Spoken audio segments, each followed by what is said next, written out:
Today we are talking about Morgan Gibbs-White, who is on the move to Nottingham Forest, and I gotta tell you, I am pumped up about this one, and not because I think it's going to be some amazing move for Nottingham Forest. I mean, it could be, and I hope it is, but I'm really just interested because this one's going to be fun to watch, and there's a lot of storylines behind it.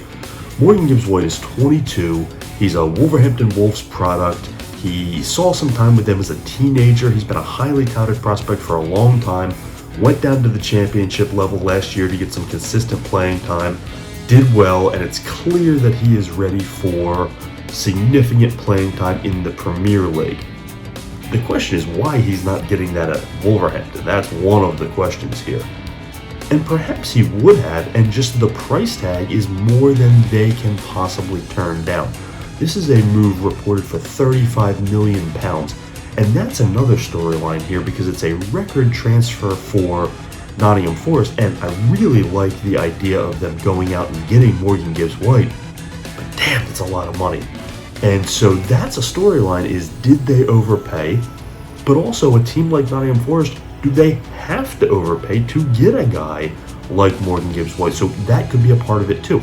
I mean, he's a very talented young player, but is he the record signing for a club caliber type player? I guess only time will tell, but that's what makes this so exciting to watch. Not to mention, he should, after an adjustment period, be ready to go into their starting lineup and play every day right in the middle of their midfield. And that's what's exciting, is this could turn out to be a cornerstone type piece. And one of the things that has excited me about Nottingham Forest thus far is not only did they make moves when they got to the Premier League and invest money and are clearly doing everything they can to try and stick around, but it's not just a bunch of big names or high-priced veterans.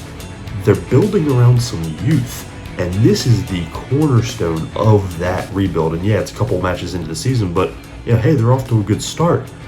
But this is a cornerstone type piece, and if they end up back in the championship, but Morgan Gibbs-White has a good year, they'll be able to sell him for most of this, if not all of this value. So there's very little risk here, and if they do stick around, this is a real potential building block, and or if he develops into an even better player, a transfer they could cash in on down the road in a couple of years. But ideally, it's a building block type move for Nottingham Forest and their future career in the Premier League. So I love this move. It's interesting to see Wolves part with him, but they just made a big move for Matthias Nunes, and they have to pay for it. And also, that gets in the way of Gibbs-White, so it's a lot of moving parts here, a lot of variables, and that makes it fun for me to watch. So I'm excited. I'm thrilled that this move went through, and I can't wait to see how Morgan Gibbs-White does with Nottingham Forest. Thanks as always for joining us here at Total FIFA Career Mode.